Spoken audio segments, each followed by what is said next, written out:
पोमुर्पा आणि एकोशीच्या लोकांनी दोंगर कातरपाच्या कामाक खर विरोध केला।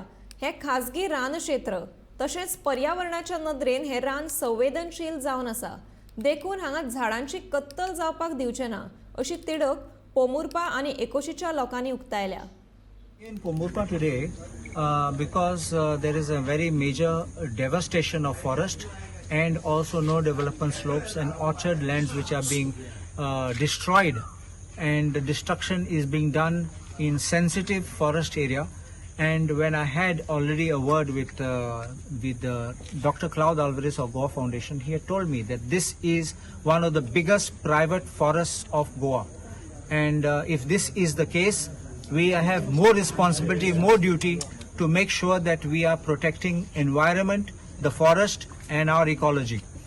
The people here are very agitated because they see the destruction of this virgin forest and by unscrupulous elements, and we have got the documents and we are looking at it, but still we think we need to create awareness, not only to save Pomburpa and Ekoshi but also to save the rest of Goa, because people must come forward and realize what is happening in their backyard, because if we sleep, Goa will be destroyed.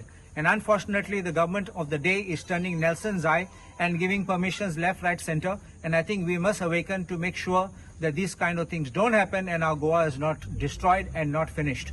That I had already brought out in the assembly in January when the government was bringing an amendment to the Panchayat Raj Act, that if the Panchayat doesn't decide within 30 days, the secretary will take the file and give it to the BDO. And I had opposed this amendment on the floor of the House, and the recording is there. And I specifically said that you're not giving any solace, you're taking it from Peter and giving it to Paul. And therefore, it is not any this thing. Plus, you're giving them a right of appeal, which will be all a confusion. But it will also allow the government to give direction to the BDO which file to clear and not to clear. So this is something of a dishonest attempt on the part of the government. And I think that we must all stand up. This is the time we require to show our solidarity with not only the villagers but with every Goan which is standing here, and we will make sure that we have a program. We will sensitize the people, we will make sure that we will educate the people, and we will come forward to save Goa, save our forests, save our ecology and save it for posterity.